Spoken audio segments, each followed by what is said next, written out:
Hi guys, happy Sunday, happy Mother's Day. I hope your Mother's Day is great. This unfortunately for me is going to be my fourth year um, not having my mother around for Mother's Day. So it's kind of a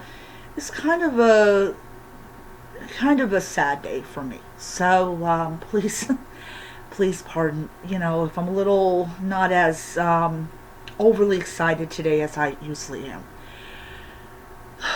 Um, and I just remembered it, and I was like, oh my god, I cannot believe it's Mother's Day.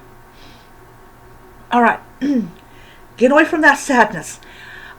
So we are doing a review, an impression video of X-Men issues number 11 through 20. And how I generally do this, and despite the fact is that I don't have to worry about paying anything for an entire year, I still kind of want to take my time with these comics and kind of enjoy the drawing style and how things were done and everything. So yeah, we have several things that happen in the 11 issue 11 through 20. We have some issues that have Magneto in it, and we have a lot of issues that don't. Watch it back. We got a lot of issues that do have Magneto, and some issues that don't.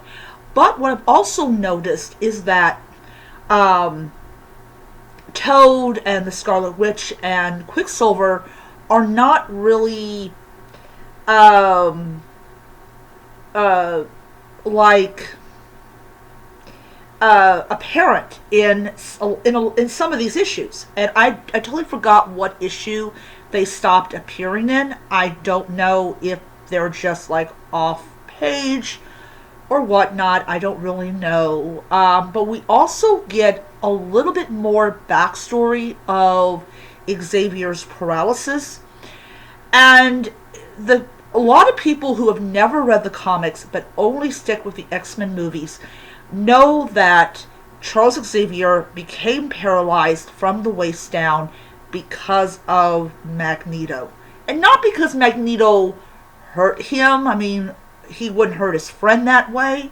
Magneto wouldn't. My impression is that Magneto may do a lot of really, like, underhanded stuff, but he would never intentionally paralyze his best friend.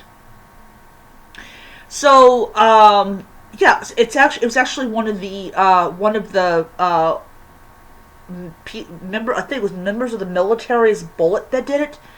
But in the comics, he actually became paralyzed by a villain known as Lucifer, and no, not the devil, but a villain known as Lucifer. We also are introduced to what's that one guy's mutant's name? Mimic. We're introduced to Mimic. Um, we're also introduced to the Sentinels for the first time in this series. And I will tell you something. Okay, I know that, I know that, I know that, that, uh,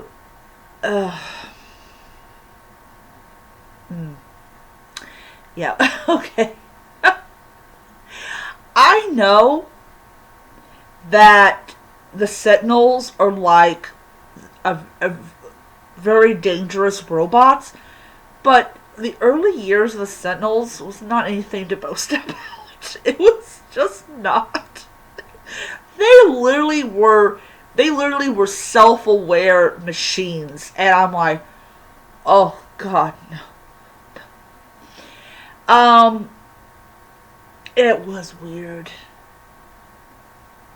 It just weird. Sentinels, and they were organizing. They were organizing, folks. They had a little union going on there. Um,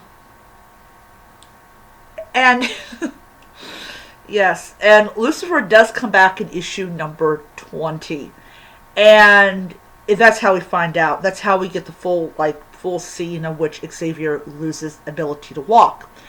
Um, overall, um, I will say I really did love these issues.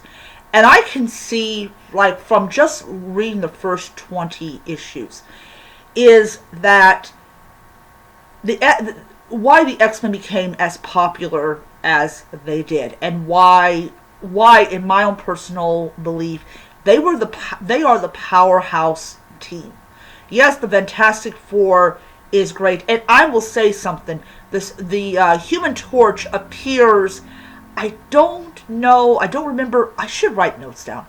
I don't remember like what issue that the Human Torch appeared, but he helped the X-Men out. So a lot of times you'll get like crossovers of, of like the Fantastic Four or Spider-Man or whatever. Um, but yeah, so overall, I did enjoy these issues a lot. It really helps me to like better understand these characters, and yes, I do have a lot of issues to go through, but I'm having a lot of fun reading them and everything. So all these issues get 5 stars. They're just classic X-Men issues and everything. So my next video I'll be talking about the controversy surrounding Morph by people that have not read the comics, and I will see you guys around. Bye.